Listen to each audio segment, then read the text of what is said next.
여러분, 혹시 내 컴퓨터 화면 속 작은 세상이 어떻게 우리 행성 전체를 비추는 거울이 될 수 있을지 상상해 보셨나요? 오늘은요, 바로 그 이야기. 개인 프로젝트에서 시작해서 지구 전체를 조망하는 아주 놀라운 여정을 떠나볼까 합니다. 저랑 같이 한번 가보시죠. 자, 이걸로 한번 시작해 볼까요? 진짜 멋진 걸 만들었는데 이걸 아무한테도 보여줄 수가 없는 거예요. 특히 개발자분들이라면 이거 내 얘긴데? 하실 텐데요. 내 컴퓨터에선 정말 완벽하게 돌아가는데 친구나 동료한테 이거 봐봐 하려고 하면 갑자기 막막해지는 그런 경험 다들 한 번쯤 있으시죠? 네, 바로 이 화면입니다. 개발자한테는 너무나 익숙한 주소죠. 로컬호스트 3000. 근데 이걸 모르는 사람한테 보내주면 이게 무슨 의미가 있겠어요. 그냥 아무것도 아닌 거죠. 이 주소를 친구한테 딱 보냈다? 그럼 10중 8구 연결할 수 없음 이 메시지만 뜹니다. 진짜 말 그대로 내 컴퓨터라는 외로운 섬에 딱 갇혀버리는 거예요. 자, 그럼 이 고독한 섬에서 탈출해서 내 프로젝트를 전 세계에 있는 사람들하고 연결하는 방법 지금부터 한번 알아보겠습니다. 이때 정말 기가 막힌 해결책이 하나 등장합니다. 그게 바로 클라우드 플레이어 터널이라는 건데요. 이게 뭐냐면요. 우리가 공유기 설정 들여다보고 내 IP 주소 노출될까 봐 걱정하고 이런 복잡하고 불안한 거 하나도 할 필요 없이요. 그냥 내 컴퓨터랑 인터넷 사이에 아주 안전한 비밀 통로를 딱 만들어주는 그런 기술입니다. 근데 더 놀라운 건요. 이걸 쓰는 방법이 진짜 정말 간단하다는 거예요. 딱 3단계면 끝납니다. 먼저 터미널에 명령어 한 줄 쳐서 프로그램을 설치하고요. 그 다음에 내 프로젝트가 돌아가고 있는 포트 번호 있죠? 그걸 지정해서 터널을 열어달라고 명령을 내리는 거예요. 그러면 마지막으로 짜잔 하고 전 세계 어디서든 들어올 수 있는 공개 주소가 바로 만들어집니다. 정말 쉽죠?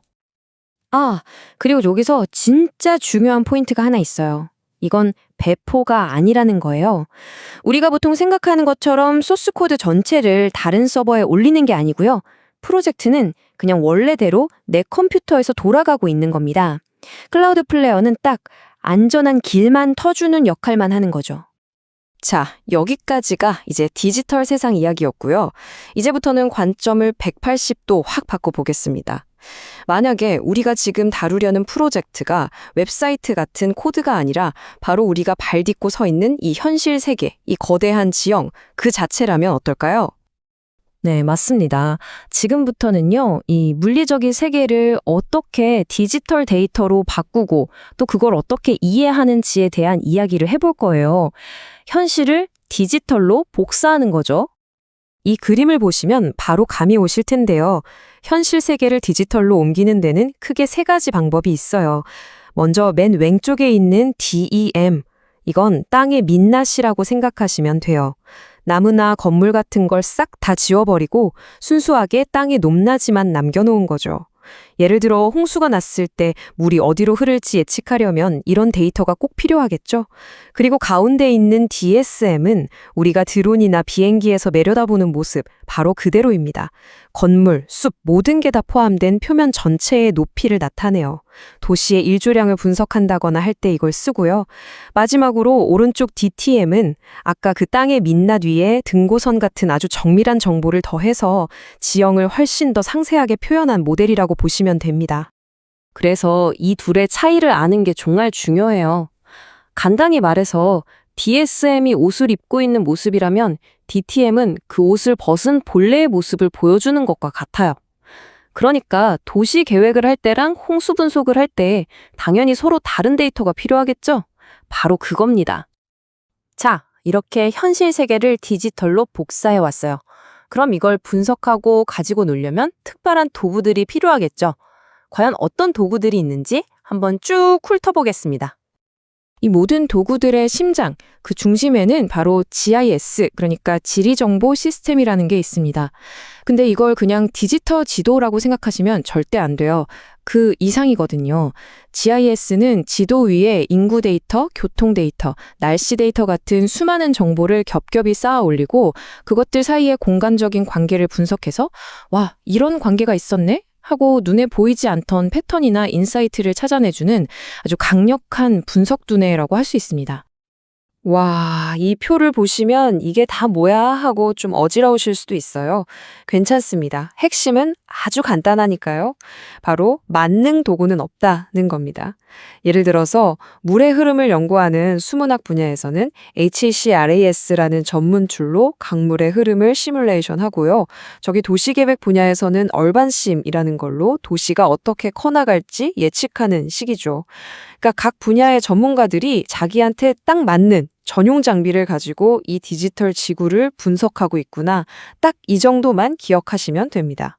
좋습니다. 그럼 이제 이렇게 강력한 도구들을 가지고 실제로 우리 현실의 복잡한 문제들을 어떻게 풀어내는지 아주 구체적인 사례를 하나 뜯어보겠습니다. 자, 여기 전문가가 만든 수자원 평가 표준 작업 절차서, 그러니까 일종의 매뉴얼이 하나 있습니다. 이게 아주 좋은 예시인데요. 최신 드론 기술로 얻은 데이터랑 아까 말씀드린 GIS 기술을 어떻게 착착 결합해서 복잡한 물 관리 문제를 체계적으로 해결해 나가는지 그 과정이 아주 잘 나와 있거든요. 이 복잡해 보이는 과정을 딱 4단계로 정리해 볼게요. 첫째, 드론이랑 위성을 띄워서 현장 데이터를 싹 긁어 모읍니다. 둘째, 그 데이터를 바탕으로 컴퓨터 시뮬레이션을 돌려요. 만약 이 지역에 비가 100mm 오면 물이 어떻게 흘러갈까 하고요. 셋째, 그렇게 흘러간 물이 강에 도착했을 때 강물이 얼마나 불어나고 어디까지 넘칠지를 또 분석합니다. 그리고 마지막 4번째 단계, 이 모든 분석 결과를 하나로 합쳐서 이 지역은 침수 위험이 높으니 주의하세요 하고 알려주는 위험지도 같은 딱 보고 바로 이해할 수 있는 결과물을 만들어내는 겁니다. 이런 기술들이 발전하면서 특히 환경 문제와 관련된 의사결정 방식이 정말 근본부터 바뀌고 있습니다. 생각해보세요. 옛날에 환경 영향 평가를 하려면요, 진짜 흐릿한 안경을 끼고 탐정놀이 하는 거랑 비슷했어요. 몇 주 동안 직접 현장에 나가서 조사하고 보고서는 다 종이로 되어 있어서 여기저기 흩어져 있고 데이터도 서로 형식이 안 맞아서 합치지도 못하고요. 그런데 지금은요, 완전히 달라졌습니다. 드론이 휙 날아서 최신 데이터를 순식간에 가져오고 GIS가 그 모든 정보를 한 화면에서 통합해서 보여주는 아주 역동적이고 살아있는 평가 방식으로 진화한 거죠. 그럼 뭐가 좋아졌을까요? 결과는 아주 명확합니다. 몇 주씩 걸리던 평가가 며칠 만에 끝나고요. 댐을 지으면 어디가 얼마나 잠길지 거의 센티미터 단위까지 정확하게 예측할 수 있게 됐어요. 그리고 모든 데이터가 투명하게 공개되니까 불필요한 오해나 사회적 갈등도 줄어들고 자연스럽게 지역사회의 신뢰도 얻게 되는 거죠. 당연히 시간과 돈, 그리고 위험까지 극적으로 줄어드는 건 말할 것도 없고요. 특히 이 자동화의 힘은 정말 어마어마합니다. 전문가들이 이제는요, 이럴 땐 어떨까, 저렇게 하면 어떻게 될까 하는 100가지가 넘는 다양한 시나리오를 그냥 컴퓨터한테 던져주는 거예요. 그럼 컴퓨터가 밤새도록 시뮬레이션을 돌려서 결과를 알려주죠. 어떤 결정이 가장 좋은 결과를 가져올지 미리 수많은 테스트를 해볼 수 있게 된 겁니다. 바로 이 문장이 핵심을 꿰뚫고 있습니다. GIS라는 강력한 분석 엔진에 드론이라는 빠르고 정확한 눈이 장착된 것. 이것이 바로 지금 일어나고 있는 변화의 본질인 거죠. 자, 이렇게 해서 우리는 한 개발자의 컴퓨터 화면, 그 작은 로컬호스트에서 시작해서 우리 행성 전체를 디지털로 복제하고 분석하는 어마어마한 세계까지 함께 여행을 해봤습니다. 내 컴퓨터 속 프로젝트를 세상과 연결하는 기술이나 우리가 사는 이 현실 세계를 디지털 데이터와 연결하는 기술이나 결국 그 본질은 같아요. 바로 연결을 통해 이전에는 볼 수 없던 것을 보이게 만드는 것. 바로 가시성에 있습니다. 이제 우리는 전체 그림을 볼 수 있게 됐습니다. 예전에는 상상도 못했던 것들을 보고 예측할 수 없었던 미래를 시뮬레이션 할 수 있게 됐죠. 그렇다면 이런 새로운 눈을 갖게 된 우리는 앞으로 어떤 결정을 내리게 될까요? 이 강력한 힘이 우리의 미래를 어떻게 바꿔 놓을지 한 번쯤 깊이 생각해 보게 되는 질문인 것 같습니다.